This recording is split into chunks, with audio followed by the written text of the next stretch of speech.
looking, throw one up, no good to make contact, but he caught his own miss. Off to Dom, off to Marshall, and that'll do it. South Dakota State is going back to the dance. The Jackrabbits are in the NCAA tournament once again. Hi, this is Vern Lundquist. You're listening to After Hours with Amy Lawrence on CBS Sports Radio. Thanks, Vern. Tyler Merriam with the final call of the Summit League Championship, the Jackrabbits Radio Network, as South Dakota State earns a third trip to the NCAA tournament in the last 5 years, but still seeking that first victory. As Vern said, Vern is correct. It's After Hours with Amy Lawrence, CBS Sports Radio, CBSSportsRadio.com. We're going to get to our Twitter Tuesday question coming up very soon. But it's still technically Monday night in parts of our great country, so we want to spend a few minutes with South Dakota State men's basketball coach Scott Nagy, who joins us now. And, Coach, I don't think it ever gets to be old hat. You guys have seen this before, but what was it like to win your league and then watch your name pop up there on Selection Sunday? Well, it was, for me, it was great we have three seniors that transferred in here and haven't been part of an NCAA tournament, so it was great for them. Because that's, it was a big selling point for us, come here and have a chance to play in the NCAA tournament, and to see it happen, was certainly rewarding for us and for them. And I think everybody was nervous yesterday. We felt like we were going to get a 12 seed, which for South Dakota State is about as good as we can do, really. I mean, we were pretty happy with that. We're obviously not super thrilled with the draw. I think, putting Maryland at a 5 seed is certainly a tough one for us. We've seen them play, and we know how talented they are, but everybody was excited yesterday. And we've had a couple guys, that have been a part of an NCAA tournament, but really only one player that we have has ever even played in one. This debate rages every year, Coach, about who is more deserving, who should get into the field of 68, whether it's the mediocre teams in the Power 5 conferences, the middle-of-the-road teams, or some of these best mid-major schools that maybe don't get the opportunities every year. And this year the debate is about Monmouth or even a St. Bonaventure out of the Atlantic 10.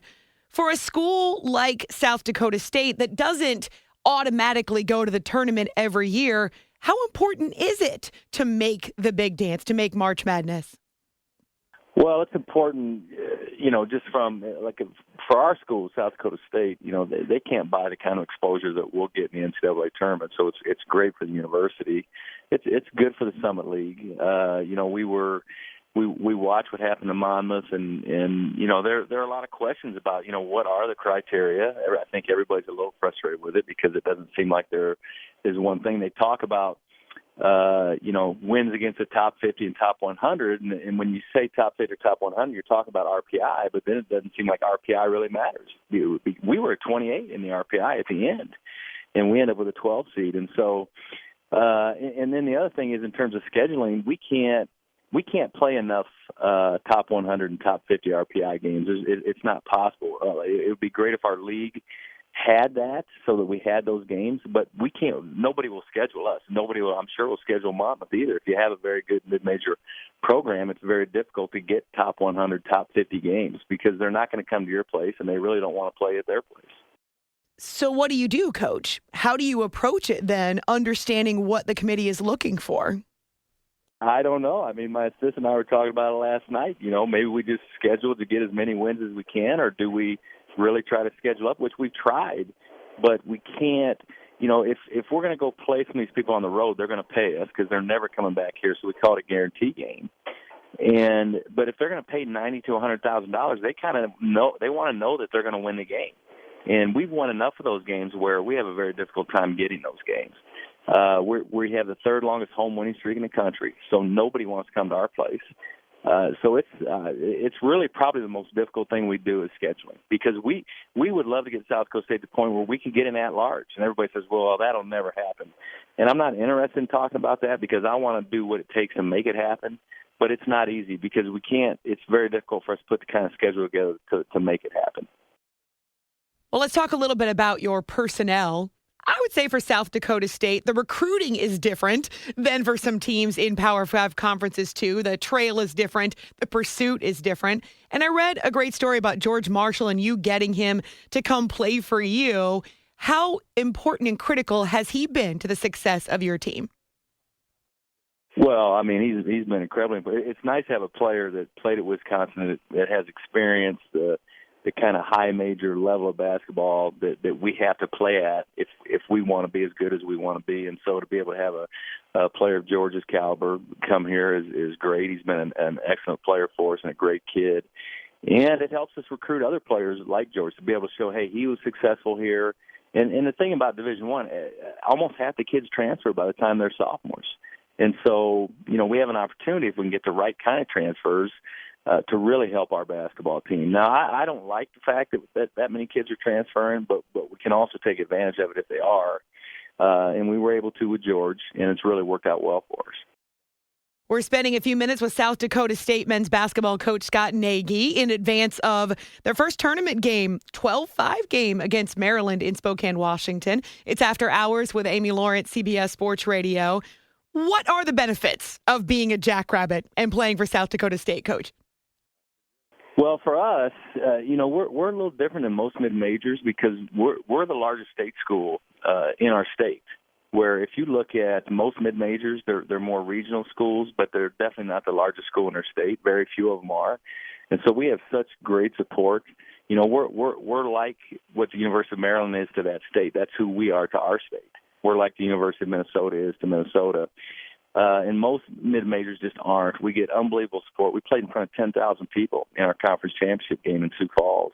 That just doesn't happen at our level. And so, we're able to recruit some really good players because they love to play in front of people. They love the interest that we get, and they love to win. And we feel like, particularly with the conference tournament, being in Sioux Falls for a while, it gives us a really good shot to play in the NCAA tournament almost every year. Coach, you mentioned having guys with limited experience on the NCAA tournament stage. So what do you tell them? How do you get them ready to face a perennial challenger in Maryland on this particular court come Friday in Spokane, Washington?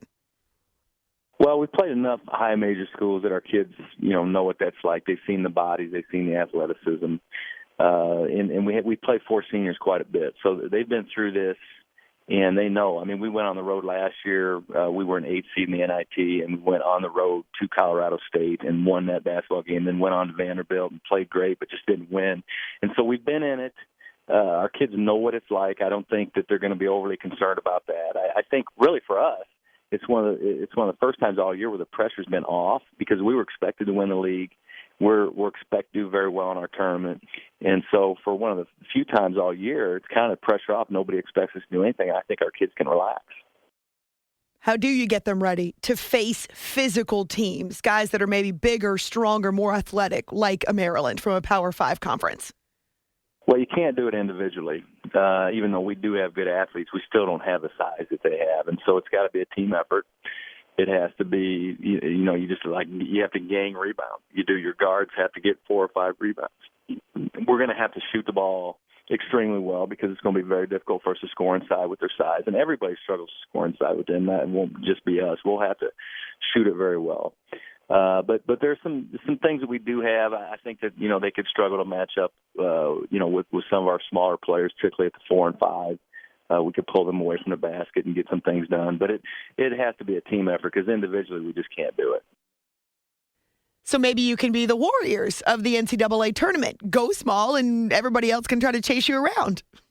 Well, I mean, we play that way anyway. Our four-man is really a small forward, and we play 3 guards. We basically play 4 guards, and our centers shoot the ball very well.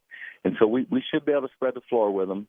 You still have to make the shots under pressure, and all those things have to happen. But it doesn't matter what we do offensively. If we're not great defensively and if we don't rebound, we have no chance of beating them. South Dakota State men's basketball coach Scott Nagy with us after hours. I'm Amy Lawrence, CBS Sports Radio.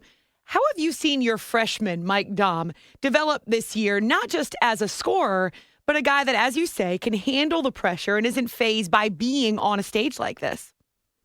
Well, I think he proved in our conference tournament he can handle the pressure because as the year's gone along, he was playing about 12 minutes a game to start the season. He's playing about 30 minutes a game by the end of the season. He's one of the most efficient players in the country. really I've been amazed at what he's been able to do offensively, and we've been really pleased at how he's come along defensively. He's rebounding the ball really well. But he just is a natural scorer. He really is. He can really shoot it. He gets to the free throw line a lot. He's developed his post game to the point where it's very difficult to guard him. And we at the beginning of the year, we weren't playing through him at all. Now, when he's in the game, I mean, we want to make sure he touches the ball because he's so efficient. And he proved in the tournament, when the pressure was on and when everybody was watching him that he could do it. He was MVP of our conference tournament. So we've been thrilled to have him and obviously loved his development. So do you think his pedigree, his sports pedigree, helps him with that?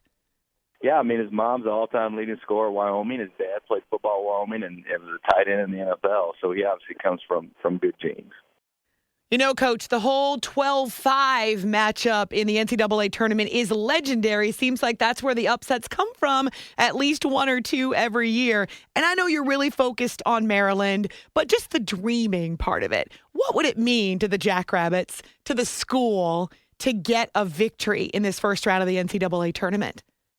Well, financially it means a lot because the farther you go in it, the more money you get back. And so that would be great for our university. But I think, even more so for recruiting and just the exposure for our program and our university, like I said before, you can't buy that kind of stuff. And we've seen it before. You've seen it from a team like Florida Gulf Coast, who was in it a couple years ago and went to the Sweet 16, really what that did for their program and how people view them now compared to how they viewed them before that. It's changed it completely, and we're hoping to do the same thing.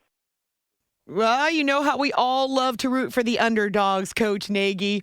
South Dakota State, third appearance in 5 seasons in the NCAA tournament, but has never come up with a win. So we're going to be rooting for you. Looking forward to that game against Maryland on Friday in the South region.